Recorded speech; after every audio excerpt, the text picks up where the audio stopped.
Good morning. Those who have appeared for the Haryana, actually I have got the paper. So today itself I will try to give you the total solution of the paper, but not in the proper classes. Rather, I will send you the link and through which you can go through the paper. Okay. तो जो लोग भी paper दे के आ रहे हैं वो आज तक का वेट कर लें. आज शाम तक कोशिश करेंगे इसको अपलोड कर देंगे. तो देखते हैं, और बाकी बहुत वेट नहीं कर सकते हम लोग. चलिए अपने काम से शुरू कर देते हैं अपने टाइम से. बहुत सारे लोग हरियाणा देने गए होंगे तो लेट से आए होंगे, मुझे मालूम है. कुछ तो आ भी नहीं पाए होंगे. तो फिर ऐसे तो क्लासेस हमेशा ही सस्पेंड होती रहेंगी, क्योंकि फिर उसके बाद कुछ दिनों बाद आपको झारखंड जाना है, फिर कुछ दिनों बाद कहीं और जाना है. मेरा थोड़ा मानना इससे अलग है. 50 जगह एग्जाम नहीं देना चाहिए बहुत ज्यादा दौड़ दौड़ के, जब तक कि खासकर प्रिपरेशन ना हो जाए. देखो 10 सब्जेक्ट मेन है, वो 10 सब्जेक्ट पहले पूरे कर लो. सीधी बात ये है, your basics must be very clear. Once your basics if it is clear, then you can appear in any examination. और वो फिर 1-1.5 महीने का टाइम होता है. Then you can go through the local laws. उस लोकल लॉ में आप चले जाइए, थोड़ा सा जीएस वगैरह पढ़ते रहिए, तो आपका सिलेक्शन हो भी सकता है. मोस्ट प्रोबेबली चांसेस हैं. आजकल कोई गारंटी नहीं है, क्योंकि आजकल बहुत कंपटीशन है. तो ये जो भागने का सिस्टम बना के रखा है ना, कि जैसे आज यहाँ का एग्जाम हुआ, कल एमपी का होगा, परसों छत्तीसगढ़ का होगा, फिर उसके बाद झारखंड का होगा. इसमें एग्जाम देने जाओ, that is a very good thing. बहुत अच्छा है एग्जाम देना, जरूर देने जाना चाहिए. You get the reality check. But the thing is, if you are going for the examination continuously, you will not get the proper time for your preparation. तो preparation के लिए बहुत शांत होना पड़ेगा आपको. सीधी बात यह है कि प्रिपरेशन करने का फंडा ही ये है कि आपको कटना पड़ेगा सबसे. बिल्कुल एक शांत होके बैठ जाइए कि मुझे प्रिपरेशन करनी है, कैसे करनी है, इस तरीके से जाएंगे और प्रिपरेशन. अगर वो ऐसा हो पाता है तब तो ठीक है, और अगर नहीं हो पाता है तो फिर तो बड़ा मुश्किल काम हो जाएगा आपके लिए. पहले ही बता दे रहा हूं आपको कि प्रिपरेशन एक ही तरीके से की जा सकती है, और वो शांत होकर की जा सकती है. एक जगह बैठो और प्रिपेयर करो, रिजल्ट आने लगेगा तुम्हारा. घबराओ मत. चलिए, तो जो लोग नहीं आ पा रहे हैं तो अब वो रिकॉर्डिंग देखेंगे या बाद में जब ज्वाइन करेंगे तो देखा जाएगा. अच्छा चलिए, हम लोग अपने कॉन्टिन्यूसली इस पर डिस्कशन करेंगे. What we were discussing. और अच्छा हाँ, मैंने आपसे एक और चीज कही थी कि आप अपने नोट्स प्रिपेयर रखिएगा. अभी के नोट्स थोड़े बहुत मैंने देखे थे. शिवम, थोड़ा सा बच्चे मेहनत करनी पड़ेगी. मुझे मालूम है कि तुम बहुत सारी चीजें इधर उधर कर रहे हो, लेकिन थोड़ा सा इसमें लगना पड़ेगा. श्वेता और पीयूष, आप लोग भी थोड़ा सा टाइम निकाल के ढंग से करिए. और अभी आप अच्छा कर रही हैं, लेकिन मेंस के पर्पज से उतना सफिशिएंट नहीं है, और बेहतर करना पड़ेगा हमको. तो ये तो मान लीजिए अभी 2 ही क्लासेस हुई थी. नेक्स्ट सैटरडे को हम प्रॉपर एक टेस्ट रखेंगे. प्रीलिम्स का भी टेस्ट होगा वो, और मेंस का भी क्वेश्चन आपके सामने रखा जाएगा. वो बाद में डिसाइड करूंगा कैसे पेपर होंगे, क्या सीन होगा. तो वो तो हम लोग सैटरडे को रखेंगे. अच्छा चलिए, what we were discussing the nature of the crime, nature and definition of the crime. So definition of the crime, you have studied a number of definitions, but you must understand that crime is a relative concept. That is very clear. crime एक relative concept है. ये morality की तरह तो नहीं है, लेकिन crime फिर भी एक रिलेटिव कंसेप्ट है. There can not be a universal definition of the crime. एक यूनिवर्सल डेफिनेशन नहीं हो सकती है क्राइम की. For example, a particular thing, whether it is a crime और not, it will depend on various factors. हमारे यहाँ का जो कल्चर होगा वो डिफरेंट डिफरेंट जगहों पर अलग अलग होगा. तो हो सकता है जैसे अरबियन कल्चर में बहुत सारी चीजें ऑफेंस हैं वुमेन के लिए, आपके यहाँ ऑफेंस नहीं है. It also depends on the development of the society. For example, अभी आप जानते होंगे एक 2019 में एक केस आया, और आपने कहा कि साहब adultery is now no more an offence. IPC में फिर वो ऑफेंस नहीं रह गया. तो आईपीसी में तो ऑफेंस नहीं है now, adultery is not an offence. Adultery अब आईपीसी में ऑफेंस नहीं है इंडिया में, लेकिन अरबियन कंट्रीज में एडल्ट्री इज सीरियस ऑफेंस आज भी है. तो इसका मतलब है कि जो ऑफेंस होती है, उस जो द टर्म ऑफेंस या जो आप क्राइम जिसको कहते हैं, कोई एक यूनिवर्सल डेफिनेशन नहीं हो सकती, there can not be a single universal definition which can cover the entire elements of the crime, ऐसा नहीं हो पाएगा। सबको कवर कर सके और एक एग्जॉस्टिव डेफिनेशन बना दोगे कि ऐसा ऐसा होगा तो ही क्राइम है और हर जगह के लिए क्राइम है, ये पॉसिबल नहीं होगा। ठीक है। अच्छा, एक बाद का डेवलपमेंट आया, खासकर ये अमेरिका में डेवलपमेंट देखा गया, जिसे तुम बाद में पढ़ोगे, अगर ज्यूरिस्प्रूडेंस का भी पढ़ोगे तो सोशियोलॉजिकल स्कूल के नाम से पढ़ोगे तुम उसको। सोशियोलॉजिकल स्कूल वगैरह, इससे कंफ्यूज नहीं होना तुम लोग। होता क्या है कि एक्चुअली अमेरिकन सोसाइटी में when they found that they have money, they got everything, they got development, they got money. But in USA in 19th century different kind of problem arose.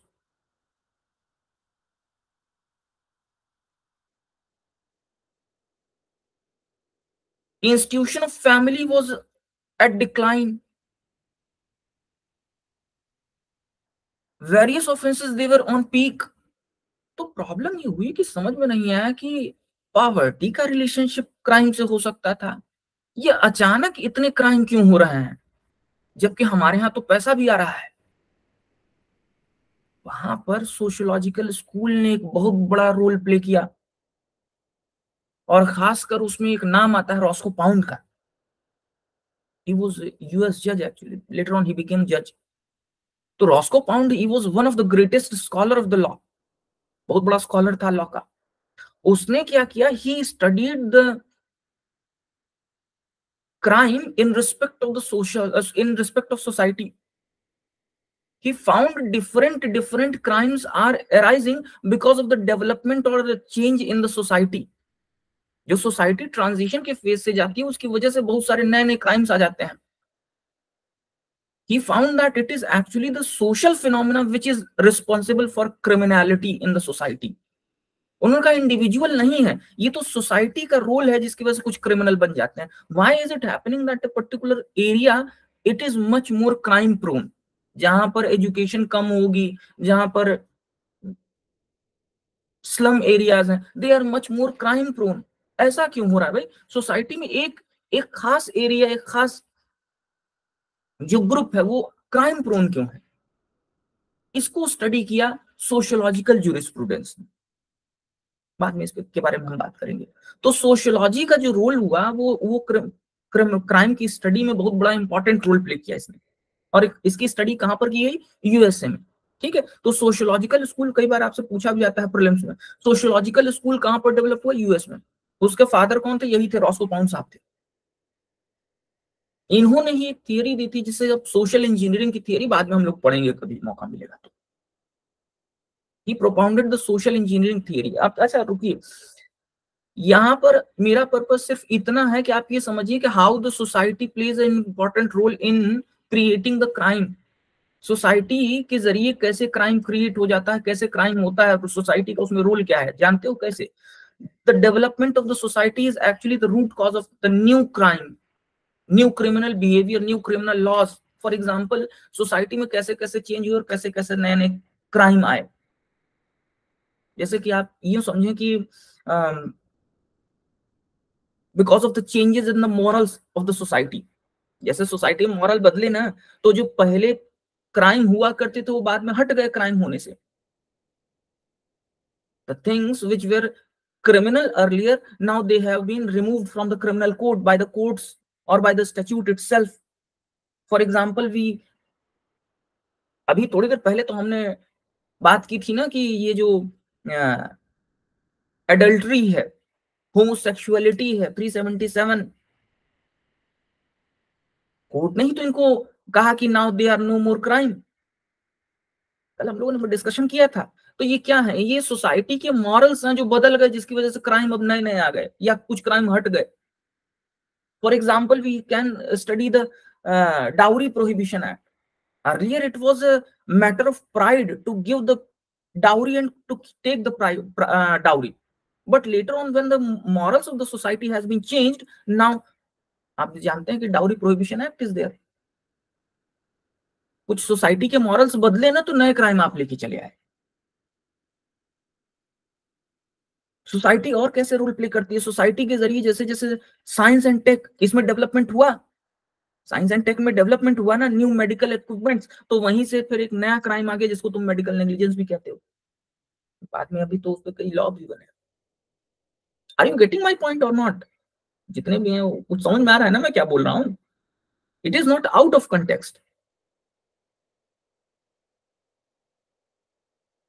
So how the society is playing its role in creating the crime, that is we are studying. इसी तरीके से जैसे आप pollution pollution बढ़ गया ना society में, तो क्या हुआ? पोल्यूशन लॉज बन गए।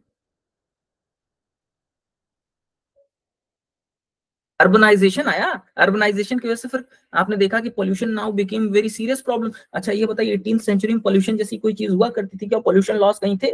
नहीं थे। When 19th century urbanization there, industrialization became a norm, तो फिर आपने देखा कि पोल्यूशन became the consequence। फिर आपने कहा कि नहीं साहब अब तो इस पे पोल्यूशन पर भी लॉज होने चाहिए।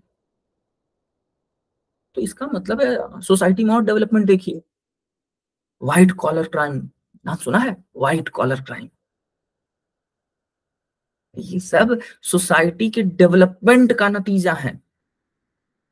और इसी को जो रॉस्को पाउंड थे उन्होंने कहा साहब crime is influenced by the social changes.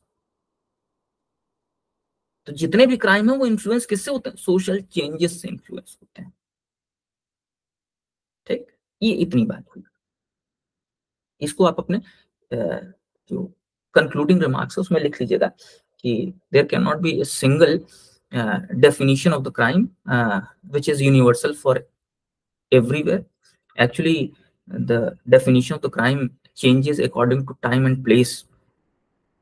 The crime which is a particular thing which is crime at one particular place, it may not be crime in another place. लिख लीजिए जरा concluding remark, एक छोटा सा point लिख लीजिए, लिख लीजिए इसको, लिखिए। No definition of crime, no definition of crime, लिख पा रहे हो ना? जल्दी से लिख लो। नो डेफिनेशन ऑफ क्राइम, एक कंक्लूडिंग रिमार्क लिखो, आगे बढ़ेंगे। No definition of crime which may be true, which may be true to all countries, which may be true to all countries, which may be true to all countries at all time, at all time, full stop. It is essentially a relative definition. It is essentially a relative definition of behavior। बहुत तेज बोल रहा हूँ क्या? आराम से बात करेंगे।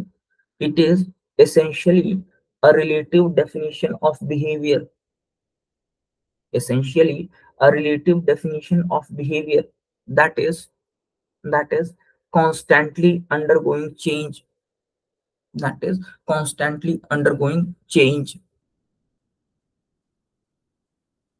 that is constantly undergoing change।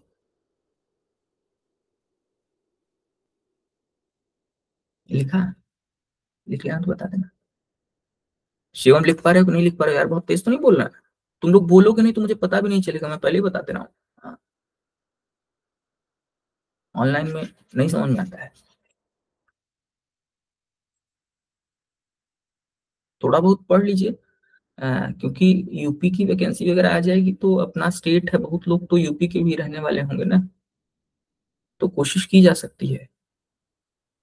बहुत मेहनत करनी पड़ेगी लेकिन अभी भी है। बेंथम की हेडिंग थी क्या? बेंथम की डेफिनेशन अभी नहीं लिखाया था क्या? बेंथम की डेफिनेशन नहीं लिखा था क्या आपने? अच्छा तो लिख लीजिए, अकॉर्डिंग टू जेरेमी बेंथम। हाँ वही तो बताया तो। What the legislature has prohibited for good और bad reason is crime. Whatever the legislature has prohibited for good or bad reason is crime। यही है, लिख लीजिए। चलिए, अच्छा ये हो गया। अब हम लोगों ने इसको कंप्लीट कर लिया। अब एक नेचर ऑफ क्राइम तो हो गया। नेचर ऑफ क्राइम के साथ थोड़ा सा हम लोग ये भी देख लेते हैं, some basic principles of crime.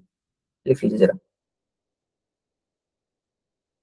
Some basic principles of crime या फंडामेंटल प्रिंसिपल्स ऑफ क्राइम, ऐसे लिख लीजिए। Fundamental principles of criminal law, ऐसे लिख लीजिए। Fundamental principles of criminal law, ये हेडिंग डाल दीजिए। Fundamental principles of criminal law, जल्दी से लिखो। लिखा? Fundamental principles of criminal law. चलो, fundamental principles of criminal law में जल्दी से लिखो। ये सब प्रीलिम्स में बहुत पूछे जाते हैं, अच्छा खासकर यूपी वगैरह के एग्जाम में बहुत पूछता है, तो ये सब थोड़ा सा अपने दिमाग में रखना है। तो देखो, सबसे पहले जो रिक्वायरमेंट होती है क्रिमिनल लॉ की, कोई कैसे कहा जाएगा कि this particular behaviour is a crime, तो क्रिमिनल लॉ की कुछ बेसिक रिक्वायरमेंट्स होती हैं, सर्टेन बेसिक रिक्वायरमेंट्स हैं। तो उन बेसिक रिक्वायरमेंट्स में से सबसे पहली रिक्वायरमेंट होती है पॉलिटिकलिटी की। पॉलिटिकलिटी, पॉलिटिकलिटी देखो, क्या मैं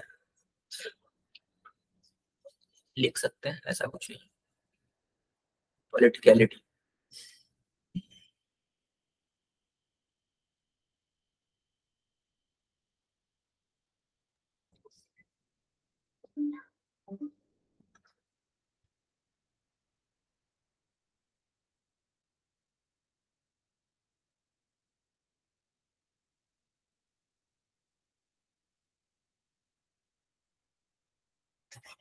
पॉलिटिकलिटी लिख लीजिए।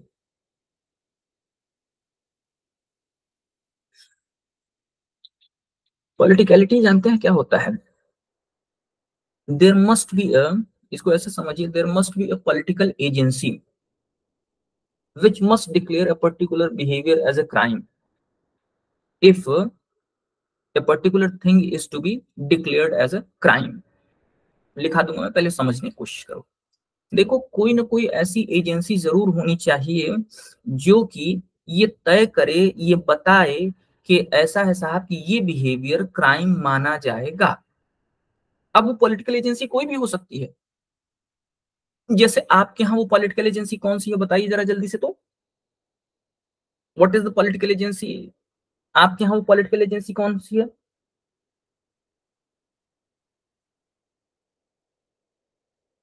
जल्दी बताओ यार, इतना समय लगता है?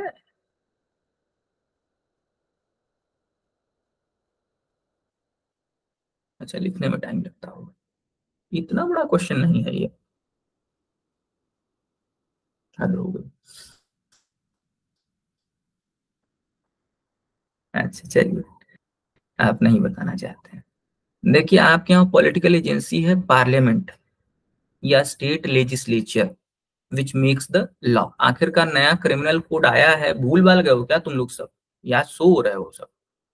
अरे भाई, ये नया क्रिमिनल कोड आया है, कौन लेके आया है? ये पॉलिटिकल एजेंसी तो लेके आई है, पार्लियामेंट। स्टेट गवर्नमेंट को भी पावर होती है क्रिमिनल लॉज बनाने की, बहुत सारे ऐसे होते हैं। स्टेट में क्या लॉ नहीं होते हैं क्या? गुंडा एक्ट स्टेट का एक्ट है। तो ये सारी चीजें क्या है आपके यहाँ? पॉलिटिकल एजेंसी कौन है? That political agency is state और union legislature, generally it is a parliament और the state legislature which is the parliament agency in your country which decides that particular behavior is a crime now। that political agency may be of any kind, it may be आप ये समझिए कि ये क्या कहते हैं, king के form में भी हो सकता है।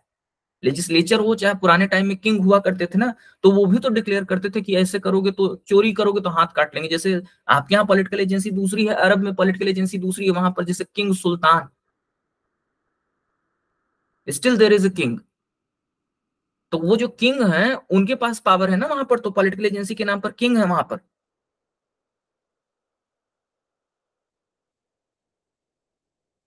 तुम लोग नहीं समझ रहे हो क्या यार? लिख लो, पता नहीं तुम लोग समझ रहे हो कि नहीं समझ रहे हो।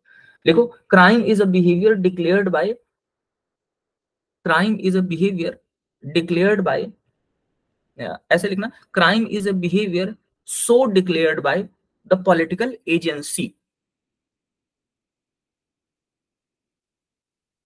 Crime is a behavior so declared by the political agency.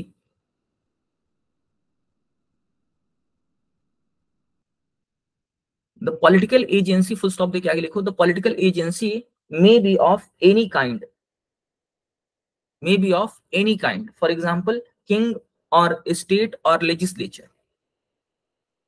The political agency may be of any kind. For example, it may be in the form of king, comma, state, comma, legislature, etc.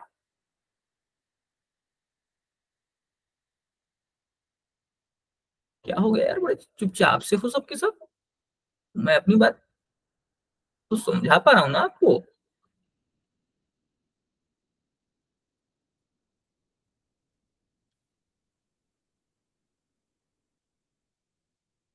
अभी ज्यादा हो रहा है, कोई कुछ बोल क्यों नहीं रहा है, क्या हो गया?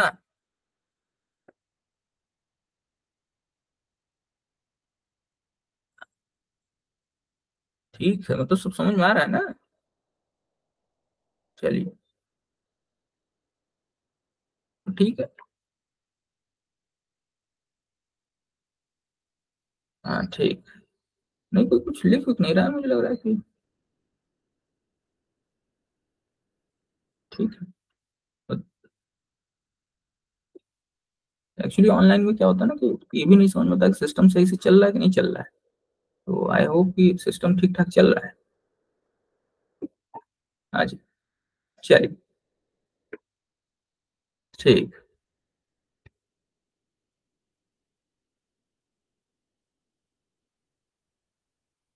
हाँ। अच्छा अच्छा। अब दिख गया, अब दिख गया। अब दिख गया मैसेज, मेरी गलती थी। हाँ। तो मैं आपको पॉलिटिकल एजेंसी के बारे में बता रहा था, तो पॉलिटिकल एजेंसी तो हो गया कंप्लीट। अच्छा, that is the difference between punishment given by father and punishment given by state. एक पॉलिटिकल एजेंसी जब पनिशमेंट देगी तो वो क्राइम की वजह से देगी। इसमें मैं अगर घर पे लेट पहुंचे और मुझे शाम को खाना न मिले, ये भी एक तरीके का पनिशमेंट ही तो है। मेरे फादर ने मुझे वो पनिशमेंट दी, but is it a crime? No, there is no political agency behind that. हो सकता है मुझे 4 डंडे भी लग जाएं, पर फिर भी ये क्राइम नहीं किया है मैंने। क्यों? Because a political agency is not there which has declared the crime. वो पर्टिकुलर एक्ट को क्राइम डिक्लेयर नहीं किया गया है। जिस दिन अगर स्टेट ने डिक्लेयर कर दिया, गवर्नमेंट ने डिक्लेयर कर दिया, किंग ने डिक्लेयर कर दिया या पार्लियामेंट ने डिक्लेयर कर दिया कि जो भी घर पे 8 बजे के बाद पहुंचेगा उसको खाना मत देना, 4 डंडे मारना। अब घर पे देर देर से पहुंचेगा और वो जो 4 डंडे मिले, वो क्या है? वो क्राइम किया है मैंने, इसलिए मिले हैं। और अगर ऐसे घर पे रोज देर से जा रहा, रोज 4 डंडे खा रहे हैं, लेकिन वो क्राइम नहीं है। पनिशमेंट तो है लेकिन क्राइम नहीं है। बिना क्राइम के भी तो पनिशमेंट होती है। होती है, क्योंकि जब तक क्राइम डिक्लेयर नहीं करोगे तब तक वो क्राइम है ही नहीं। तो पहली तो ये बात हो गई। इसी से कनेक्टेड दूसरी चीज भी देख लीजिए आप लोग। ये पूछा गया क्वेश्चन है, ध्यान रखिएगा। आप जो ये दूसरा पढ़ने जा रहे हैं, आप लिखिए, नल्ला पोइना सिने लिगी। मैं लिख देता हूं इसको।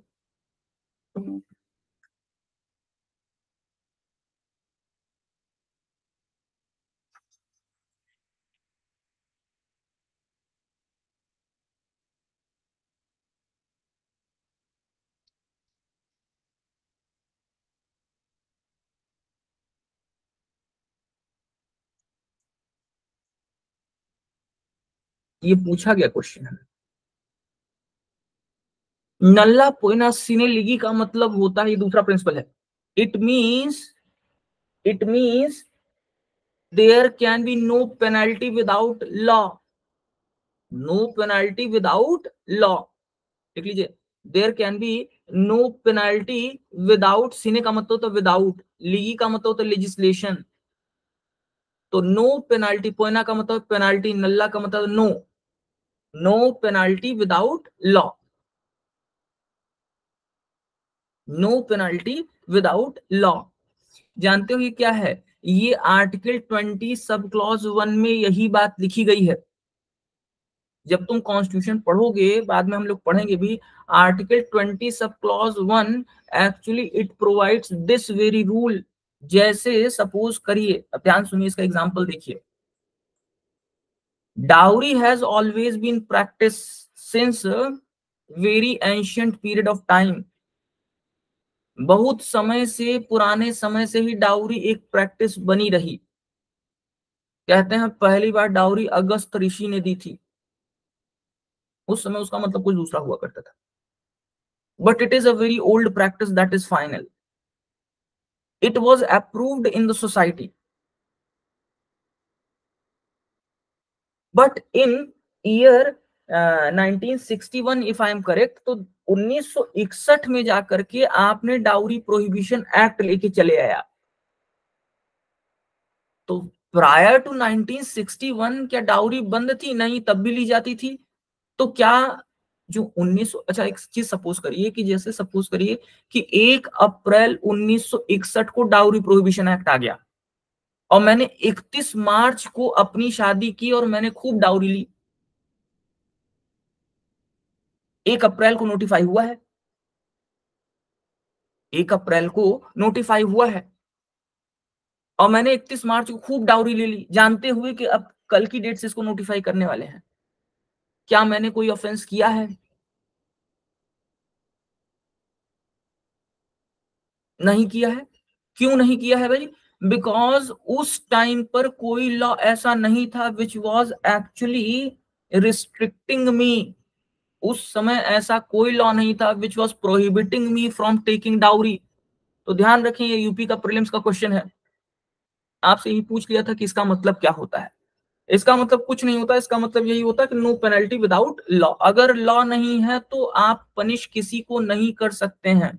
सपोज करें कि कल की डेट में लेजिस्लेचर ने मर्डर की डेफिनेशन को हटा दिया, मर्डर का ऑफेंस हटा दिया, तो मर्डर का ऑफेंस हटा दिया तो साहब मर्डर अब करने पर ऑफेंस नहीं है, हर कोई मर्डर करे कोई बात नहीं।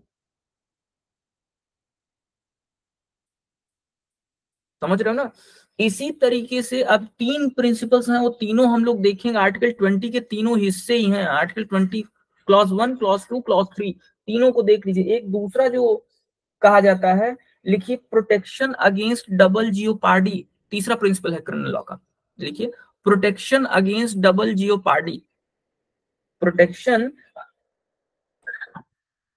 तुम लोग ब्रैकेट में लिखते जाना, जैसे नल्ला पोना सीने लेके लिखी ना, तो लिख देना कि this principle is mentioned in article 20 sub clause 1। Bracket में 20 सब क्लॉज 1 लिख लेना, भूलना नहीं, पूछा जाता है आपसे कई बार। और जो दूसरा हम लोग पढ़ रहे थे, कौन सा था यार? हाँ, protection against double jeopardy, protection against double jeopardy, protection against double jeopardy. तो 20 सब क्लॉज 2 में यही बात लिखी गई है। इसको याद भी करने का बड़ा आसान तरीका है, डबल को 2 से याद करना, डबल मतलब 2। तो प्रोटेक्शन अगेंस्ट डबल जियोपार्डी कहां पर है? 20 सब क्लॉज 2 में। Means for one offence you can not be punished for 2 times. एक ही अपराध के लिए 2 बार तुम्हें सजा नहीं मिलेगी। एक बार सजा मिल गई तो दोबारा फिर नहीं मिलेगी। For one offence you are not to be punished twice. यही है क्या? Protection against double jeopardy. ठीक, थर्ड लिखिए, तीसरा भी लिख लीजिए इसी पे। 20 सब क्लॉज 3 है, एक साथ ही इन तीनों को लिख लीजिए। No person to be no person shall be compelled to be witness against himself. इसको कहते हैं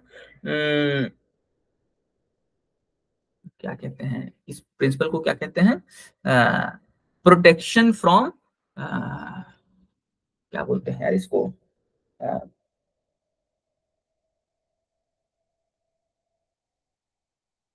प्रोटेक्शन फ्रॉम सेल्फ इंक्रिमिनेशन। हाँ अभी, अरे वेरी गुड, थैंक यू।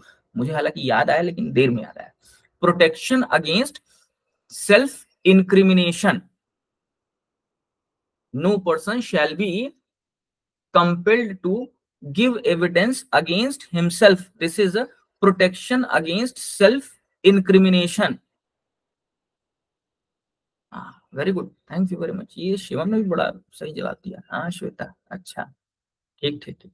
आप लोग जानते तो हैं, तो बताने की जरूरत नहीं है। इसका मतलब क्या हुआ भाई, सभी लोग जानते हैं आप लोग, कि किसी भी व्यक्ति को स्वयं के विरुद्ध साक्ष्य देने के लिए बाध्य नहीं किया जाएगा।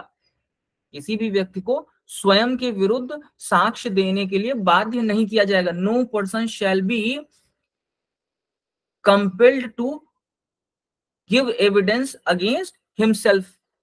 ये बहुत इंपॉर्टेंट है क्रिमिनल लॉ का ये प्रिंसिपल। इस प्रिंसिपल को बताइए क्यों बना है, इस प्रिंसिपल को के बनाने के पीछे का रीजन बता सकते हैं?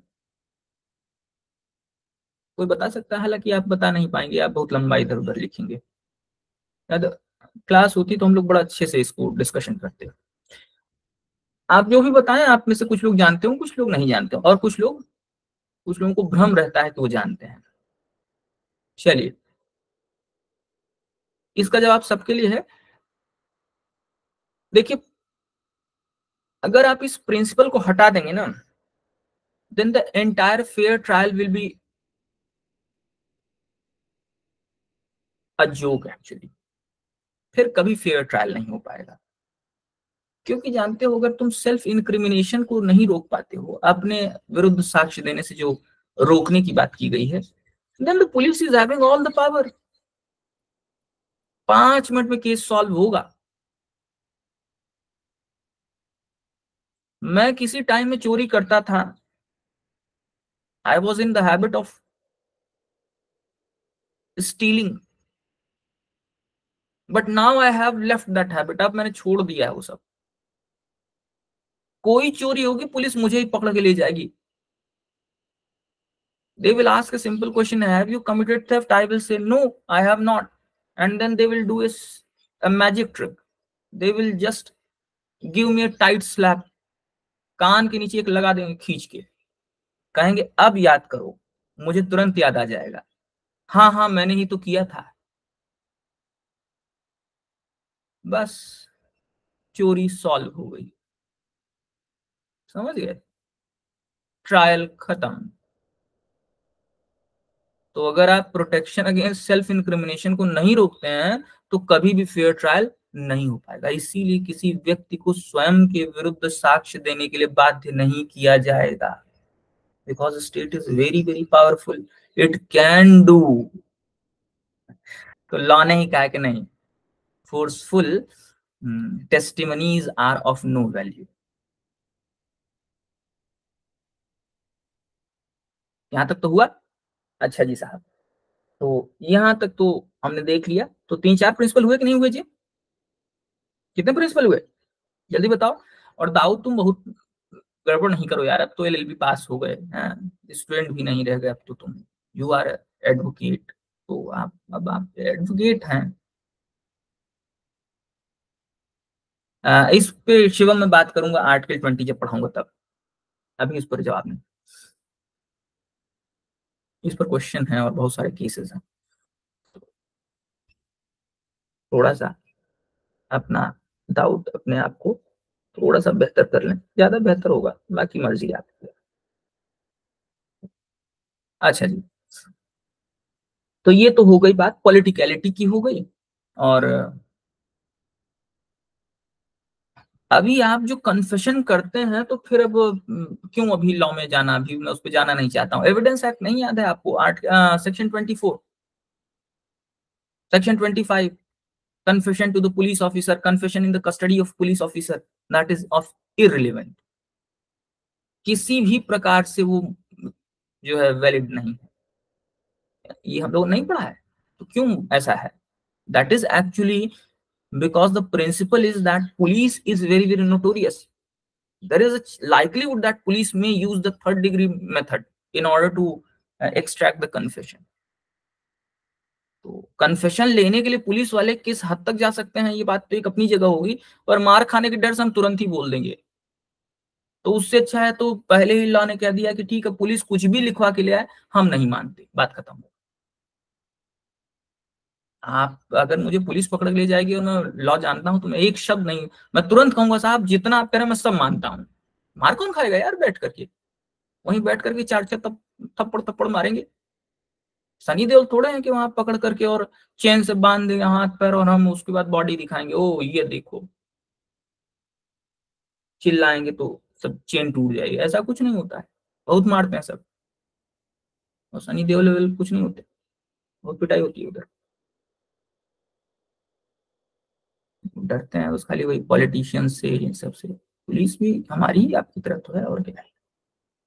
खैर, तो कितने हुए यार जल्दी बताओ। तो 4 हो गए मुझे लग रहा है। उसके बाद स्पेसिफिसिटी आप लिखिए जल्दी से, स्पेसिफिक होना चाहिए, मतलब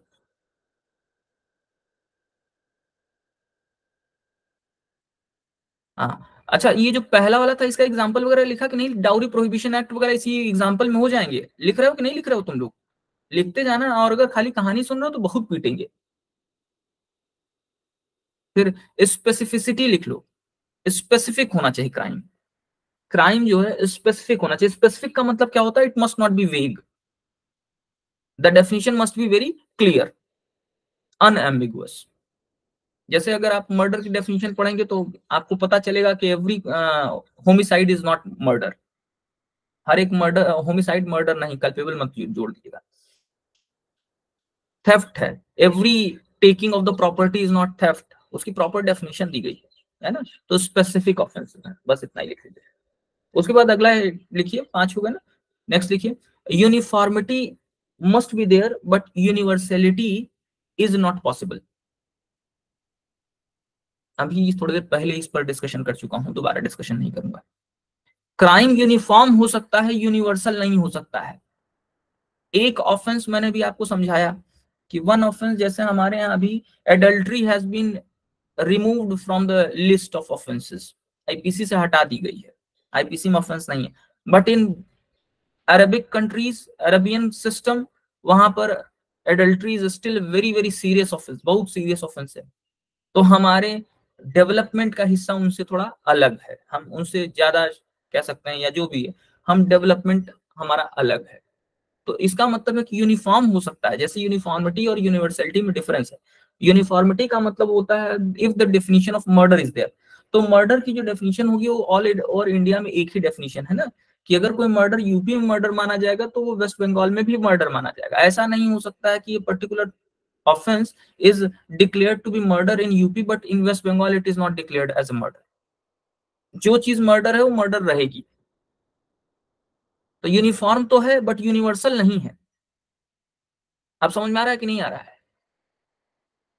जो हमारे यहाँ ऑफेंस जरूरी नहीं उनके यहाँ ऑफेंस हो। जैसे बहुत सारी ऐसी कंट्रीज हैं जहां पर कि homosexuality is still a very serious offence. हाँ, तो uniformity is there but not the universality. Next देखिए, there must be penal sanction या there must be punishment. There must be punishment. Punishment के बारे में मैं आपको पनिशमेंट के चैप्टर में पढ़ाऊंगा। पनिशमेंट की थियरीज हैं पनिशमेंट के आपके, और punishment now punishment is very very important for your examination point of view.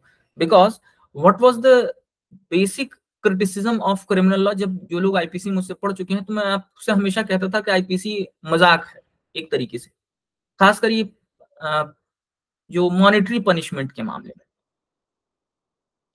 भाई 1862 में आप 5 रुपए का फाइन लगा रहे हैं if you have committed miss appropriation, या मान लीजिए mischief.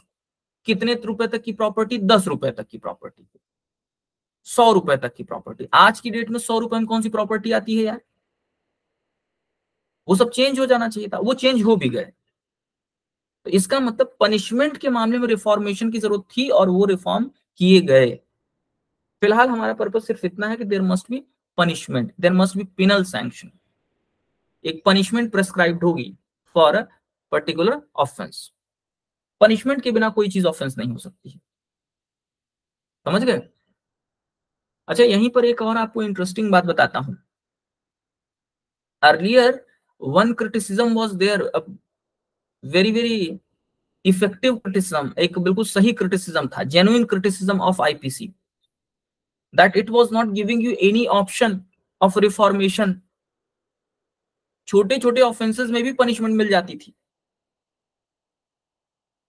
And it was found that you are always attached with a stigma. एक बार अगर मैं 2 दिन के लिए भी जेल में चला गया तो एक स्टिग्मा मेरे साथ अटैच हो जाएगा। कि मैंने ये ऑफेंस किया है। Now in your new code कुछ अच्छी चीजें हुई हैं नए कोड में। New code there has been some new types of punishment, नहीं कहूंगा मैं उनको, उनको कहूंगा कम्युनिटी सर्विस। कम्युनिटी सर्विसेज की जो है, in instead of giving punishment, the provisions of community service has been included.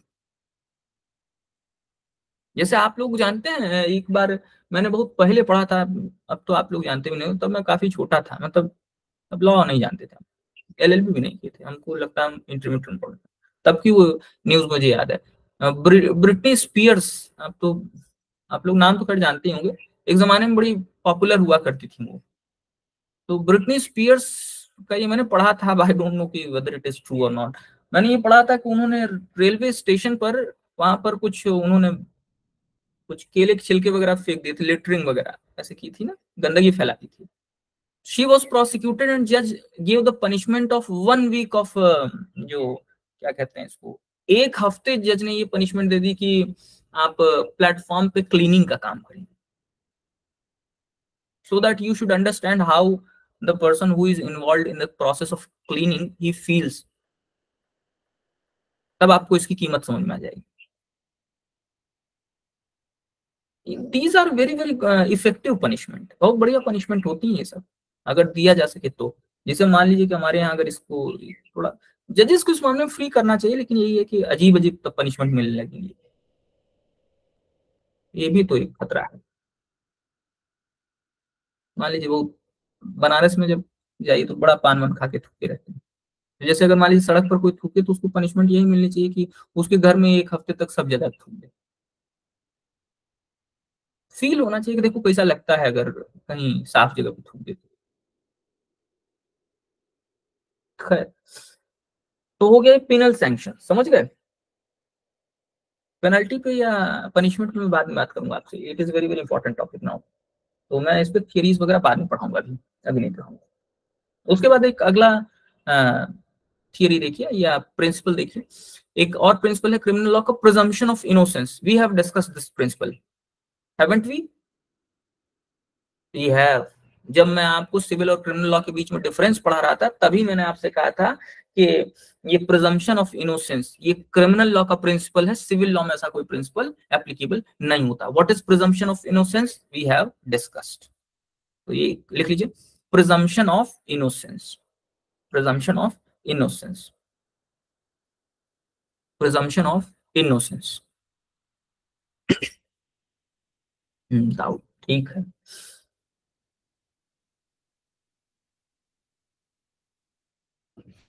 Classes कर लो दाऊद, अच्छा रेगुलरली कर लो, तो वो जो है तुम्हारे प्रैक्टिस में भी काम आएगी, ऐसी बात नहीं है। जब हमारा कंसेप्ट कंसेप्ट क्लियर रहता है ना, तो बड़ा कॉन्फिडेंस आता है। मैं रियलिटी बता रहा हूँ, मैंने प्रैक्टिस की हुई है, तो मुझे पता है। तो presumption of innocence in favour of accused, हाँ जी बिल्कुल, शिवम बिल्कुल ठीक बात है, in favour of accused.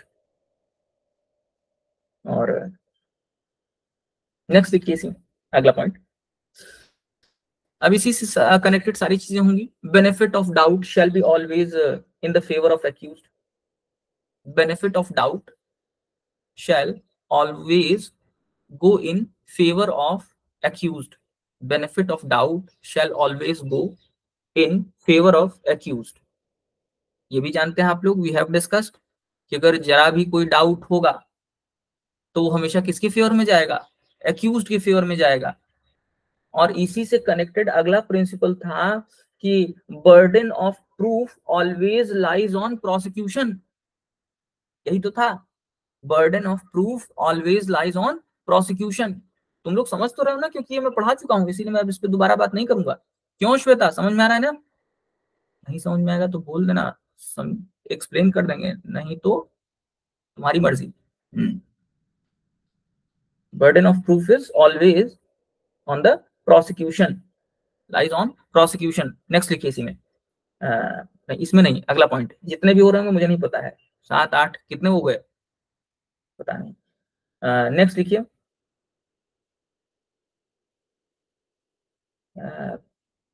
Beyond reasonable doubt अभी नहीं लिखा ना, अभी नहीं लिखा है, लिखो अगला। Prosecution has to prove his case beyond reasonable doubt. Civil law में यही क्या होता है, preponderance of probability, beyond reasonable doubt वहां नहीं चलता है।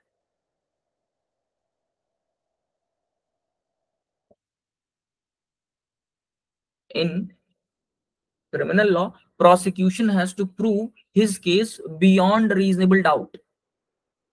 Beyond reasonable doubt. We have discussed beyond reasonable doubt, haven't we? मैं कई बार इसको डिस्कस कर चुका हूं और मैंने एक वर्किंग एग्जांपल बनाया अपनी जिंदगी में। अच्छा एग्जांपल है, हर बार मुझे समझ में आता है उससे।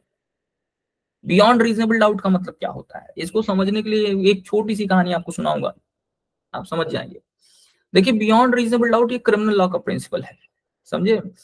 तो क्रिमिनल लॉ के प्रिंसिपल में प्रोसिक्यूशन को अपना केस इस लिमिट तक प्रूफ करना होता है जहां डाउट की पॉसिबिलिटी खत्म हो जाए।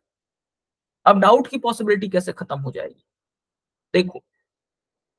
जैसे सपोज करो, मैं कई लोगों को एग्जांपल दे चुका हूं, इसको कई लोग सुन भी चुके हैं। सपोज करें there is a dispute between husband and wife, पति और पत्नी में एक डिस्प्यूट है। Husband went to wife house of wife, wife अपने मायके में रह रही है, wife is living with her father and mother, parents के साथ रहती है। Husband went there to meet the wife.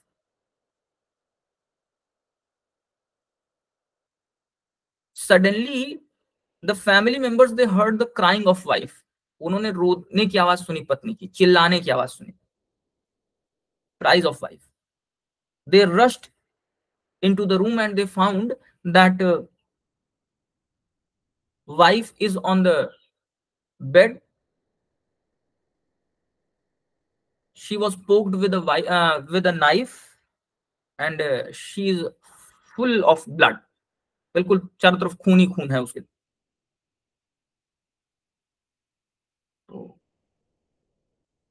And the husband is actually having knife in his hand. Prosecution की स्टोरी पूरी कि पति और पत्नी में विवाद थे, मोटिव हो गया, घर में कमरे में गया, उस समय कमरे में कोई नहीं था, अपॉर्चुनिटी हो गई। एविडेंस में यही सब पढ़ोगे तुम बाद में। और इस अपॉर्चुनिटी का यूज किया इन्होंने, चाकू से मार दिया।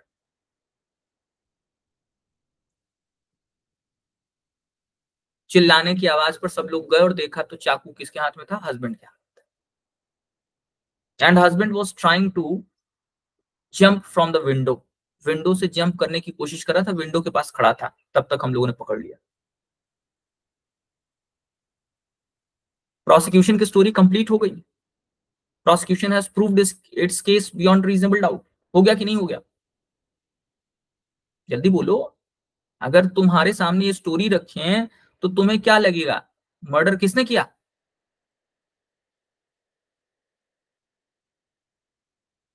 हद हो भैया, आपके सामने यही हाँ, प्राइमा फेसाई हस्बैंड है, प्राइमा फेसाई हस्बैंड है।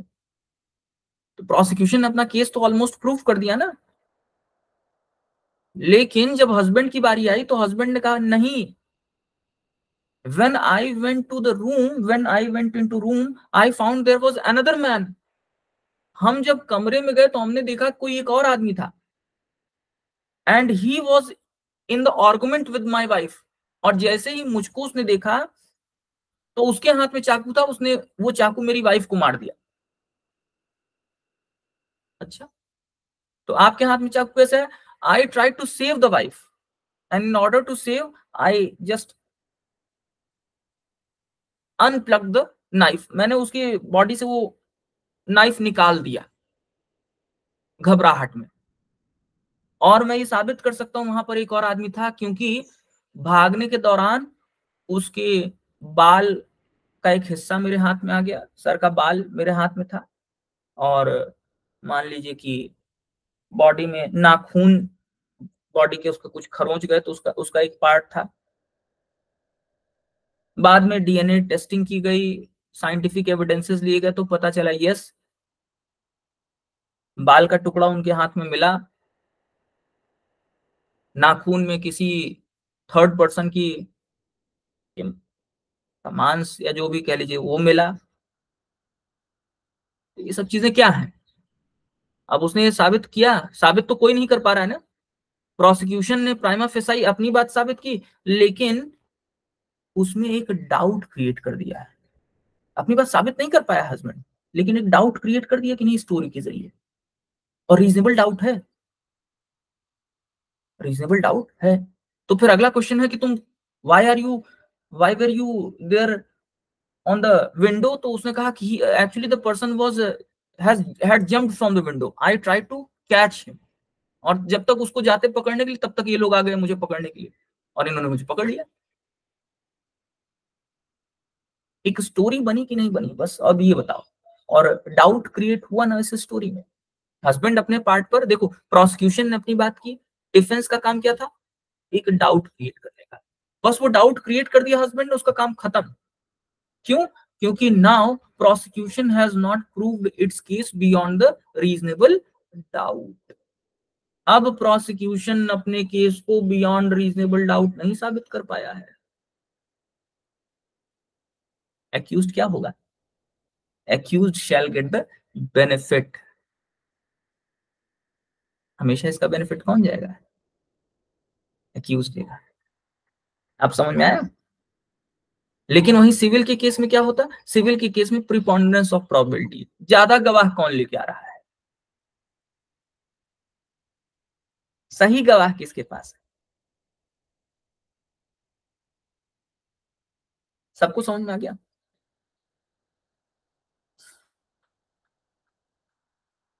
सबको समझ में आ गया कि what is the difference between beyond reasonable doubt and preponderance of probability?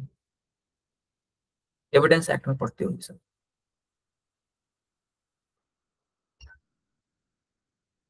तुम लोग यस लिखा करो, नहीं देंगे। नहीं। चलिए।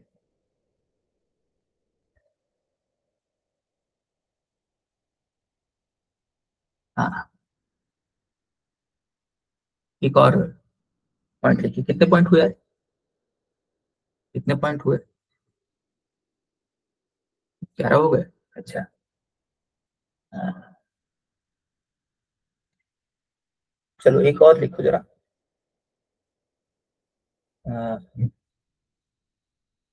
लिखो, proportionality in, proportionality in, proportionality in severity of severity of punishment, proportionality in severity of punishment, severity of punishment and seriousness of crime, and seriousness of crime, and seriousness of crime। बहुत आसान है, इसमें कुछ समझाने की जरूरत नहीं है। जितना सीरियस क्राइम करोगे, जितना सीवियर क्राइम करोगे, उतना ही सीवियर पनिशमेंट मिलेगी। ये दोनों प्रोपोर्शनेट चलते हैं। चोरी करोगे 2 साल 3 साल की पनिशमेंट, मर्डर करोगे लाइफ टाइम कन्विक्शन और डेथ पनिशमेंट। जितना सीरियस क्राइम उतना सीरियस पनिशमेंट। क्लियर हो गया ना? ये क्रिमिनल लॉ का प्रिंसिपल है। क्लियर? यहां तक सबको समझ में आया? जल्दी बोलो यार। हाँ, ठीक है। तो अगली हेडिंग डालेंगे हम लोग, एलिमेंट्स ऑफ द क्राइम। इस पर मैं कल डिस्कशन करूंगा, और इसको लिख दिया मोस्ट इंपॉर्टेंट। इसमें मेंस में भी क्वेश्चन आएंगे, प्रीलिम्स में भी क्वेश्चन आएंगे, और इंटरव्यू में भी आएंगे। कौन सा? Elements of the crime. इस पर कल डिस्कशन करेंगे। कितने एलिमेंट्स हैं, 7 8 जितने भी होंगे, कल डिस्कशन करेंगे, और कल इसको खत्म भी करूंगा एलिमेंट्स ऑफ क्राइम को। तो हम लोग ठीक ठाक चल रहे हैं, कोई ऐसा इशू नहीं, बस आप पढ़ते रहेंगे। और सैटरडे को टेस्ट रखेंगे हम। उसका तरीका क्या होगा अभी मैंने सोचा नहीं है, पर गूगल शीट पर मोस्ट प्रोबेबली मैं टेस्ट रखूंगा। और आपकी मर्जी है तो आप भाग जाएं, मुझे उससे कोई फर्क नहीं पड़ता है, पर मैं अपना काम पूरा करूंगा।